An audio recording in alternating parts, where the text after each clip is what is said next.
ulaika humus shadiqun. Dia itu orang yang benar. Wadhkur fil kitab Ibrahim innahu kana siddiqan nabiyya. Ibrahim itu hambaku yang siddiq. Nih kisah Ibrahim yang luar biasa yang dulu sering kita baca. Ibrahim itu by the way orang mana? Orang mana Ibrahim teh? Orang Irak. Ibrahim aslinya dari Irak. Dari Basroh. Mirip dengan Imam Hasan al-Basri, Basroh. Jadi Ibrahim itu orang Irak. Lalu berdakwah di Irak di usia 17 tahun tuh udah mulai kayak kita lah anak ABG tapi udah hijrah. Hijrah pemikiran tapi bukan hijrah dari dosa kepada yang baik. Hijrah pemikiran. Dari awalnya mikirnya macam-macam, agak liar gitu. Wah ini Tuhan saya, yaitu matahari. Ini Tuhan saya, yaitu bulan. Ini Tuhan saya, yaitu bintang. Kan liar ya. Sampai akhirnya ini semuanya tenggelam. Tuhan saya adalah pencipta semua ini. Dan di usia segitu beliau ditaruh di dalam api dan yakin banget kepada Allah. Dia punya seorang ayah namanya Azar. Azar ini seniman nyeleneh. Kalau seniman doang masih mending kan? Ini udah seniman nyeleneh. Kalau seniman doang dia dengan artnya, dengan seninya itu hak dia. Tapi ketika dia nyeleneh, gimana? Dia membuat patung lalu menyuruh orang untuk menyembah patung buatannya. Dan dia juga tokoh agama yang ngajarin cara nyembah patung buatannya, ngajarin doa-doanya. Sehingga orang menyembah patung buatan Azar. Lalu dia punya kedudukan di sisi rajanya, Namrud.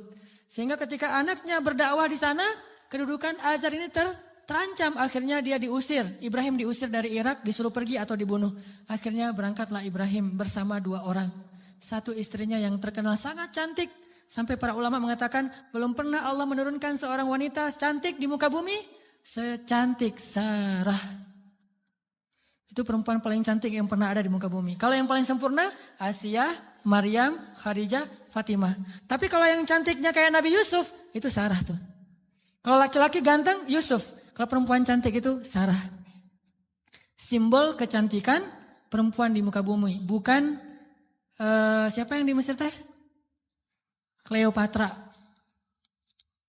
Cleopatra kalau di film-film mah agak-agak hitam ya. Kurang menurut saya mah.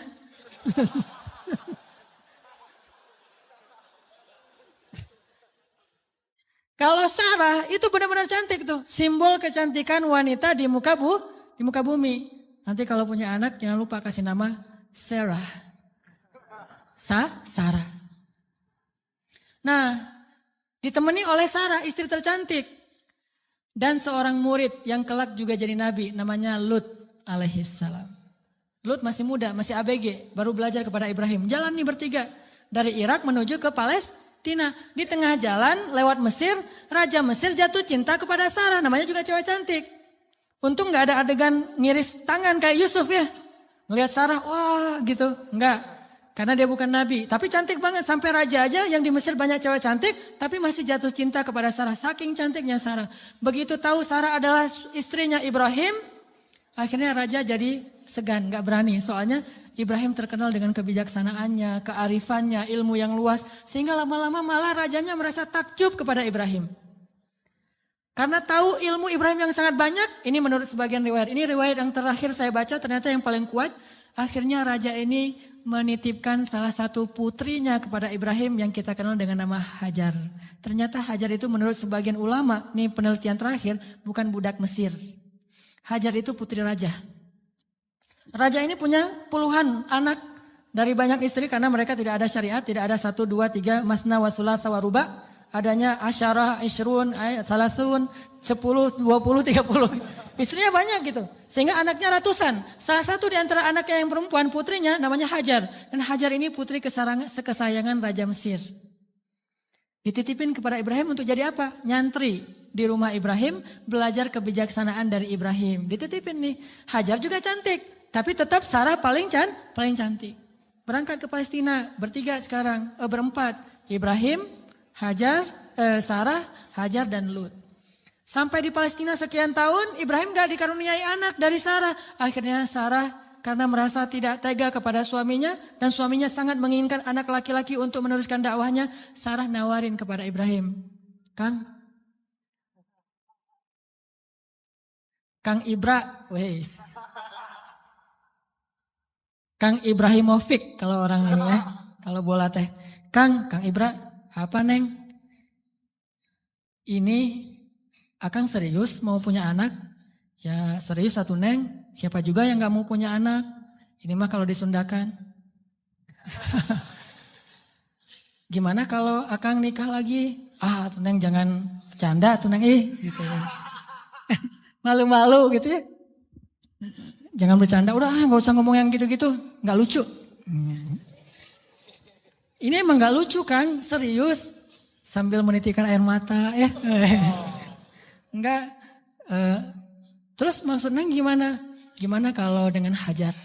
Hajar udah belajar lama dengan Ibrahim. Dan udah ketahuan oleh Sarah, Hajar ini perempuan yang soleha, yang baik, yang bijaksana. Cocok insya Allah untuk Ibrahim. Dan dia lebih muda jauh. Akhirnya Nabi Ibrahim meminta petunjuk dari Allah. Kalau di kita mah sholat galau teh istikharah. Sholat galau dulu. Kalau dulu Nabi Ibrahim minta petunjuk Allah, akhirnya Allah menyetujui. Ya udah, Sarah udah dapat petunjuk dari Allah. Gimana jawaban Allah? Ya aku sih terserah kamu. Atau aku sih yes, nggak tahu kalau kamu gitu ya. Akhirnya yes, nikah nih sama Hajar. Udah nikah sama Hajar, langsung Hajar mengandung anak Ismail. Maka kami berikan kepada dia Ismail, anak yang ghulaman halima, anak ghulamun halim, anak yang sangat lemah lembut dan cerdas dan perasaannya peka gitu. Itulah Ismail. Sangat sabar. Punya Ismail kecil, namanya calon nabi kan ganteng. Nih by the way lagi ya, gak ada nabi yang jelek. Semua nabi itu keren. Maka insya Allah dai-dai juga para pewaris Nabi harus keren. Ini maksudnya apa sih? Nabi itu semuanya keren gitu ya. Jadi jangan pernah ngebayangin ada Nabi yang biasa-biasa aja, tua, jelek. Semua Nabi itu keren-keren karena dia dutanya langit. Kita duta produk aja cari artis yang paling keren kan? Apalagi Allah nyari dutanya langit. Keren. Ismail kecil tuh udah luar biasa. Aura kenabiannya tuh udah kelihatan. Sehingga akhirnya membuat Sarah, ini mungkin ada benarnya juga. Kata orang dulu, kalau pengen punya anak, maka suaminya suruh nikah lagi, punya anak, nanti kepancing. Yang pertama akan punya anak. Ternyata Sarah akhirnya hamil juga kan. Nah Ismail kecil, Ibrahim senang banget punya anak laki-laki. Digendong-gendong kayak Nabi Muhammad aja, naik ke atas punggungnya, dibawa kemana-mana, dibangga-banggakan kepada orang. Ini anak saya laki-laki, Ismail anaknya Hajar segala macam. Dan banyak tetangga memuji-muji Hajar. Nah ini nih, masalahnya bukan di suami istri, tapi di tetangga. Yang bikin istrinya cemburu. Sarah mah pasti awalnya niatnya baik. Gak akan cemburu. Tapi gara-gara tetangga, Hajar hebat ya. Udah punya anak ganteng, mirip banget dengan Hajar. Gitu-gitu. Akhirnya Sarah kan jadi panas juga lama-lama tuh. Nah wajar. Akhirnya Sarah mengusulkan, janganlah tinggal dengan serumah dengan saya. Saya udah gak tahan. Hening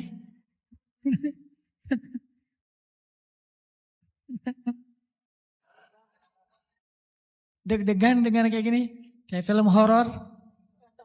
Kata Sarah, wahai, lupa, bukan wahai. Kang Ibra, Neng teh udah gak tahan serumah sama Hajar. Kenapa tuh Neng? Ya semua tetangga muji-muji Hajar. Aduh, Neng teh apa itulah? Oh ya udah, minta lagi petunjuk Allah. Akhirnya Allah kasih perintah. Perintahnya apa? Pindah rumah, tapi nggak tanggung-tanggung, pindah kota, pindah negara dari Palestina ke Saudi Arabia, dulu namanya Bakkah. Wahai Ibrahim, bawa Hajar dan anakmu ke sebuah lembah Bakkah. By the way, perjalanan dari Palestina ke Mekah butuh waktu 2 jam naik pesawat. 2 jam naik pesawat itu kurang lebih dari Jakarta ke Medan atau Jakarta Surabaya. Tapi Ibrahim tidak naik pesawat, tidak naik buruk, tidak naik onta, nggak naik kuda, jalan kaki. Apakah Hajar protes? Kemana Kang Ibra? Pokoknya ikut aja lah. gitu. Oh iya ya, udah ikut aja. Nggak pernah nanya kemana, ini saya aja tadi nanya. Nggak pernah nanya kemana ya Ibrahim. Nggak, kata Ibrahim, ya Hajar, dapat perintah dari Allah kita ke lembah Bakkah. Ikut, ya sami'na wa ata'na. Nggak pernah nanya kemana, nggak pernah naik apa, terus bekalnya gimana, terus nggak ada rest area di mana aja, di kilometer berapa. Nggak, udah aja jalan gitu. Coba bayangin suami bawa istri, kadang-kadang kesasar muter-muter, istrinya langsung, wah papa nggak tahu jalan, pakai ini atuh GPS. Nggak sabar ya. Kalau Hajar nggak, mau naik apa, kemana, sami'na wa ata'na kepada suami. Ini supaya Allah percaya sama Ibrahim dan Hajar. Jalan, kira-kira dari dari Jakarta ke Surabaya jalan kaki berapa lama? Atau naik skateboard aja deh. Jalan kaki berapa lama? Tebak aja deh, 1 bulan ya. Perjalanan 1 bulan. Gak ada rest area sama sekali. Makanannya apa yang dibawa sebagai bekal?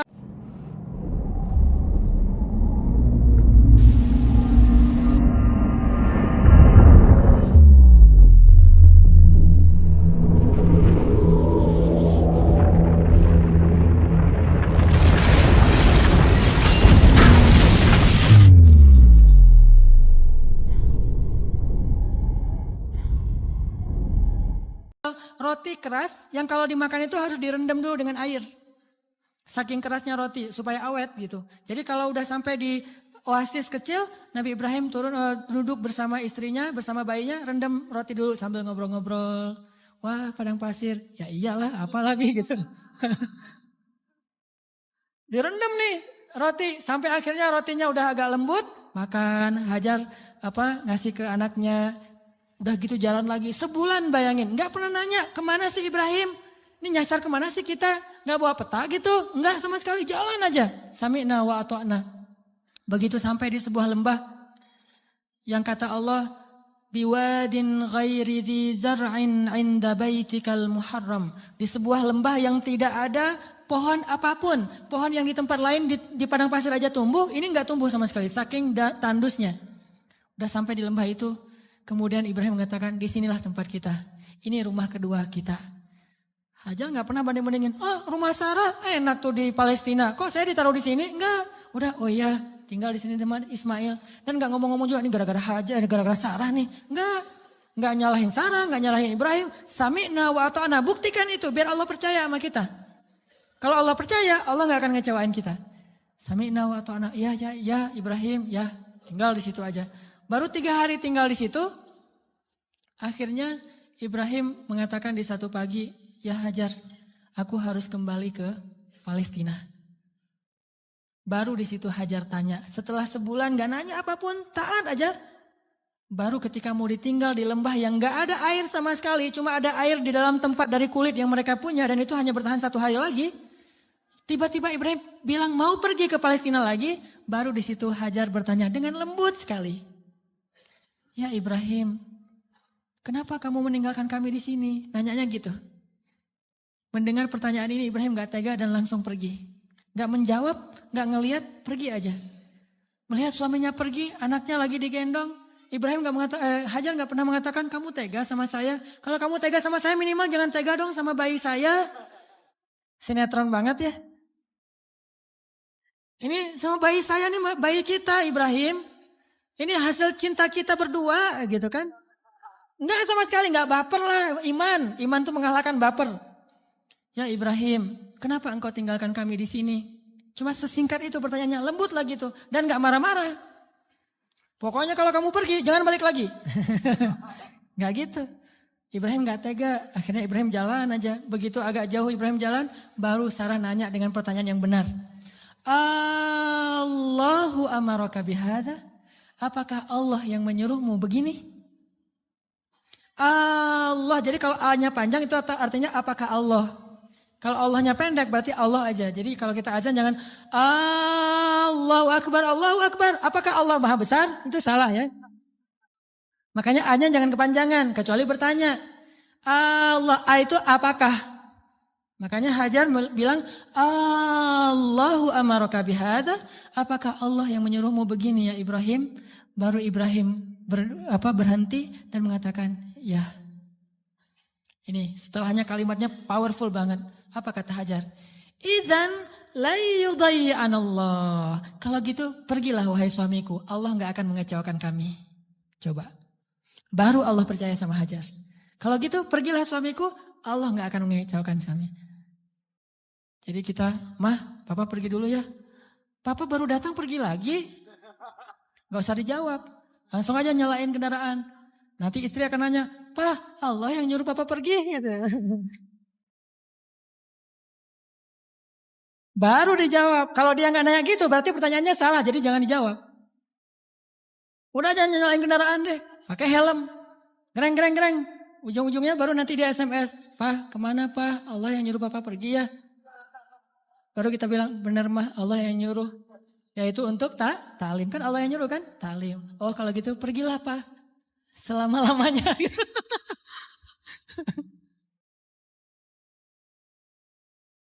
Allah gak akan mengecewakan kami, kata Hajar teh. Idzan la yudayyi'anallah. Kalau gitu Allah tidak akan mengecewakan kami. Itu kata kuncinya tuh. Dan itu gak ngomong dengan gombal ke Allah. Allah Maha tahu isi hatinya Hajar radhiyallahu anha. Makanya Allah percaya banget sama Hajar. Akhirnya pergilah Ibrahim. Gak ngomong, ya suamiku jangan lupa kirim SMS ya. Udah sampai di mana kan khawatir gitu. Jangan lupa kirimin bekal setiap bulan 10 juta aja, gak usah banyak-banyak. Gitu. Gak ada bekal. Tahu berapa lama Ibrahim meninggalkan Hajar di situ? 13 tahun. Gak ada kabar, gak ada apa-apa. 13 tahun. Kalau kita mah baru keluar 13 jam mungkin. Wah udah curiga nih. Gak pulang-pulang 13 jam. Jangan-jangan pingsan lagi. 13 tahun gak pulang-pulang. Hajar ditinggalkan dengan air hanya bertahan 1 hari aja. Udah gitu Hajar gendong anaknya Ismail tinggal di situ berdua aja di tengah padang pasir. Gelap banget kalau malam dingin, kalau siang panas banget. Dinginnya itu saya karena lama tinggal di padang pasir. Gini-gini saya ini orang padang pasir ya. Jadi kalau malam dinginnya tuh sampai kayak jarum nusuk-nusuk ke kulit. Itu di padang pasir. Dinginnya malam. Kalau pagi, kalau siang panasnya itu kayak kita dibakar. Ekstrim, bawa bayi. Hari pertama masih aman, masih bisa minum, rotinya direndam. Hari kedua habis air, Ismail menangis. Panik kan? Ini gimana nih, air cari di mana? Lari-lari yang kita tahu, naik ke atas bukit. Di mana ada burung yang, kalau ada burung berarti pertanda ada air. Nggak ada burung, tapi ngelihat genangan air, turun lari. Karena pengen mendapatkan air buat anaknya yang masih kecil. Sayang banget sama Ismail. Pas turun lari ternyata nggak ada apa-apa. Naik lagi ke bukit berikutnya namanya Marwah. Turun mondar-mandir. Kenapa sampai 7 kali di tempat yang sama saking paniknya. Ismail terus dari kejauhan terdengar suaranya menangis. Pas Hajar sampai di bukit Marwah suara tangisan itu hilang. Mulailah Hajar was-was dan khawatir. Jangan-jangan Ismail sudah meninggal karena kehausan. Akhirnya Hajar berlari ke arah Ismail. Ketika dia mendekat dia melihat seorang laki-laki bertubuh yang gagah gitu. Dia pakai baju jubah berwarna putih. Dia pakai sorban berwarna putih. Seperti saya pulang dari masjid. Malaikat. Kalau ini malaikat beneran. Kalau tadi kata anak kecil. Oh malaikat lewat gitu. Kalau ini malaikat beneran. Dan dia memberi minuman kepada Ismail. Dialah Jibril alaihissalam. Tapi Hajar kan gak tahu itu Jibril. Dikirain orang yang mau perdagangan manusia atau apa gitu. Datang Hajar ke arah Ismail. Tiba-tiba laki-laki itu menghilang. Namanya juga malaikat tling gitu aja hilang gitu. Udah hilang. Dilihat di bawah kaki Ismail ada mata air. Yang kita sebut Zam-Zam. Minumlah. Mulailah peradaban di situ. Dan Zam-Zam ini mata air paling ajaib di dunia. Paling berkah. Seberkah susu ibu kepada anaknya. Kenapa saya bilang berkah? Dia keluar sesuai dengan kebutuhan. Ketika jamaah haji ramai di kota Mekah sampai 3 juta orang. Mereka tidak kekurangan air Zam-Zam. Masing-masing minum setiap datang ke masjid minum Zam-Zam. Pulang dari masjid minum Zam-Zam. Pulang ke kampung halaman bawa Zam-Zam 1 liter, 5 liter, 10 liter. Kan? 3 juta orang tapi gak pernah kurang dan gak pernah kering air Zam-Zamnya. Keluar terus untuk 3 juta orang. Begitu musim haji selesai, Zulhijjah berlalu berganti dengan bulan Muharram. Di stoplah haji dan belum dibuka visa umroh. Sehingga Mekah sepi. Kalau kita umroh di waktu itu yaitu umroh transit. Kita bisa cium Hajar Aswad setiap kali kita putaran tawaf. Saking sepinya. Tapi air Zam-Zam tidak membanjiri kota Mekah. Kalau lagi rame keluar banyak. Kalau lagi sedikit keluar sedikit. Air yang sangat berkah. Keajaiban dari Allah. Akhirnya tinggallah di situ. Yang luar biasa, 13 tahun tidak dijenguk oleh suaminya, Hajar nggak pernah ngejelek-jelekin ayahnya Ismail di hadapan Ismail. Kamu harus tahu, kamu nggak boleh seperti ayahmu nanti kalau udah gede. Enggak sama sekali. Ini imajinasi sejarah ya, biar kita tahu gimana sebenarnya Hajar. Saya nggak, walaupun ini agak herai tapi serius. Biar kita kebayang gimana solehanya Hajar. Kan bisa aja normalnya perempuan akan bilang, pokoknya mama kecewa banget. Jangan sampai kamu mengulangi ini kepada istrimu. Hati perempuan. Nggak pernah ngomong kayak gitu. Padahal pantas nggak sih Hajar kecewa? Pantas ya, 13 tahun nggak ada berita. Dan secara fikih itu udah bisa meminta cerai loh. Secara fikih udah bisa khulu itu minta cerai kepada hakim. Tapi Hajar tidak sama sekali menjelekkan Ibrahim di hadapan anaknya. Apa buktinya? Ketika 13 tahun kemudian datang Ibrahim, Ismail akrab-akrab aja sama ayahnya. Ayah gitu. Oh ini nih mah orangnya nih mah. Nah. Wah udah nih, kan Ismail udah gede. 13 tahun orang Arab kan beda sama kita. 13 tahun kita kan masih culun.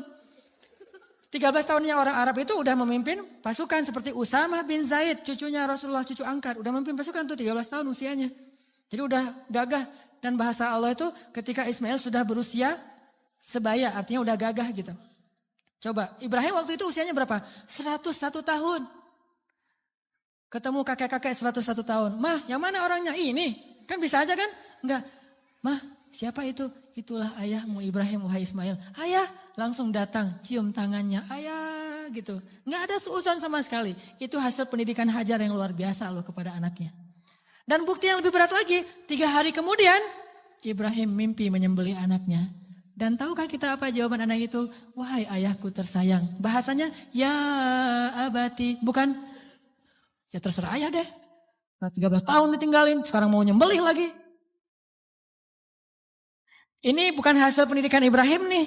Ini anak hasil pendidikan Hajar banget nih. Bukan Ibrahim yang mendidik dia, tetapi Hajar. Ibrahim mendoakan dia. Pelajarannya apa? Pendidikan anak yang paling berpengaruh itu dari ibu. Tapi doa adalah dari ayah. Rabbi habli minas solihin. Ibrahim yang mendoakan dia dari langit. Hajar yang mendidiknya di bumi. 13 tahun akhirnya kata dia, ya abati, wahai ayahku tersayang. If'al ma tu'mar, lakukan apa yang diperintahkan kepada ayah. Satajiduni insyaallah minas sabirin. Akan engkau dapati aku termasuk orang yang bersabar. Jadi gak mau nyusahin ayahnya. Dalam menjalankan perintah Allah, dia tahu ayah yang nabi. Jadi jangan sampai ayah saya susah gara-gara saya yang gak rela. Saya rela banget wahai ayah. Yang penting ayah taat sama Allah. Saya akan bersabar wahai ayah. Coba kalau Ismail bilang, apa gak salah ya? Kok mimpinya aneh-aneh gitu? Pasti godaan setan deh. Gitu kan? Atau yang lebih ekstrim lagi, ayah tega. Udah ninggalin mama sekarang mau nyembelih saya. Wah ini bener nih ayah nih. Pasti nih bukan nabi dan segala macam. Enggak marah-marah sama ayahnya. Udah aja sami'na wa ata'na. Ismail lah gitu. Anak seorang siddiq, anak seorang ibu yang siddiqah, anak seorang ayah yang siddiq, dan melahirkan anak juga yang siddiq. Dan itu bukan basa-basi ya, benar-benar dibawa ke sebuah jabal kurban namanya bukit di daerah Arafah. Di sana Ibrahim udah mengasah parang, golok. Ketika ngelihat golok, Ismail nggak bilang, ternyata serius ya? Kirain tadi main-main gitu. Enggak, serius. Ismail tahu, udah ditidurkan Ismail. Sebelum ditidurkan Ismail curhat dulu sama ayahnya. Ya ayah, ya abati. Abati itu panggilan lembut. Kalau yang biasa ya abi. Jadi kalau kita bilang abi itu biasa. Kalau mau lebih lembut, abati, itu lembut banget. Wahai ayahku tersayang. Ya abati. Supaya ayah tidak berat hati dalam melakukan perintah ini, tolong tutuplah wajah saya, biar ayah nggak ngelihat wajah saya. Takut kasihan. Oh ya, ditutup. Wahai ayah, tutup tubuh ayah dengan kain supaya darah saya tidak mengenai baju ayah dan dilihat oleh ibu. Nanti ibu jadi sedih. Ditutup. Wahai ayah, sampaikan salam saya ke ibu. Saya sayang sekali kepada ibu. Coba gimana hati seorang ayah? Terakhir, ayah, tajamkan pisau itu supaya memudahkan saya. Berarti yakin banget kan? Gak ada sama sekali kepikiran oleh Ismail, tenanglah ntar diganti dengan domba. Gak kepikiran. Itu mah kita yang udah yakin karena udah baca buku. Dan salah lagi baca bukunya. Buku yang kita baca tuh Ismail tiba-tiba berubah jadi domba. Terus Ismailnya kemana? Kan gitu kan bukunya? Padahal gak gitu. Ismailnya dibangunkan, dombanya keluar dari bukit terus disembelih. Bukan Ismail berubah jadi domba, tetap aja anaknya. Cuma ada dikutuk jadi domba kan. Kayak malin kundang. Enggak, itu mah salah dalam catatan buku sejarah. Ya ayah, sampaikan salam saya ke ibu ya. Dan tolong jangan ceritakan ini dulu kepada ibu. Padahal dia tahu ibunya soleha banget dan kuat banget. Akhirnya ditaruhlah golok itu di leher Ismail. Dan Ibrahim mengatakan Bismillah ya Allahu Akbar. Mau ditarik tuh. Yakin dan Allah tahu isi hati Ibrahim. Mau ditarik. Ismail udah pasrah aja. Udah ini terakhir kali saya hidup di dunia. Baru ketemu 3 hari dengan ayah saya. Pas mau ditarik. Allah tahan tangannya Ibrahim seperti orang stroke. Gak bisa gerak gitu. Baru Allah berfirman. Ya Ibrahim. Qad saddaqtar ru'ya. Engkau sudah membenarkan perintah. Allah udah percaya sama Ibrahim sekarang. Ditahan. Akhirnya kata Allah angkat Ismail. Ini adalah bala'un mubin. Inilah ujian yang berat untuk melihat siapa yang benar-benar beriman. Gitu cara Allah percaya sama kita. Lewat ujian hidup kita. Lewat masalah-masalah kita. Apakah kita masih yakin sama Allah? Sampai ke titik darah penghabisan masih yakin sama Allah? Justru di titik itulah nanti Allah percaya sama kita. Allah ganti semua musibah itu sebagai rahmat. Allah kasih dia seekor domba yang sangat besar. Dan kelak itu menjadi syariat yang sangat indah bagi kaum muslimin.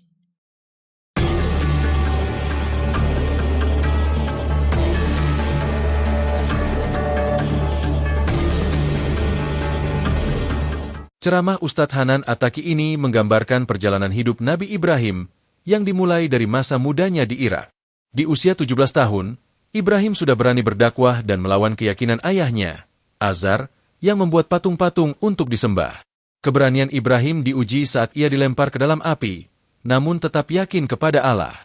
Ibrahim kemudian diusir dari Irak bersama istrinya, Sarah, yang digambarkan sebagai wanita paling cantik di dunia, dan keponakannya, Nabi Lut.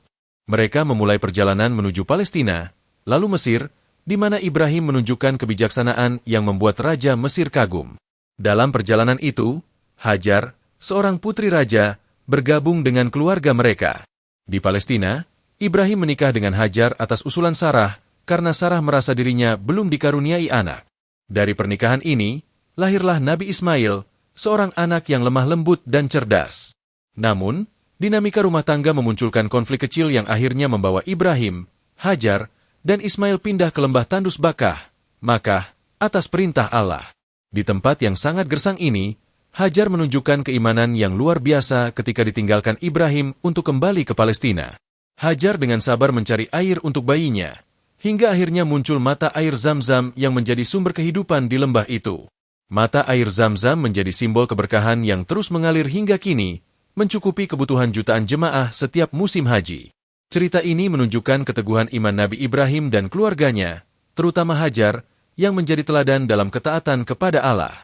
Dari lembah Tandus yang diberkahi ini, sejarah besar Islam dimulai, memperlihatkan bagaimana Allah tidak pernah mengecewakan hambanya yang taat dan sabar menghadapi ujian.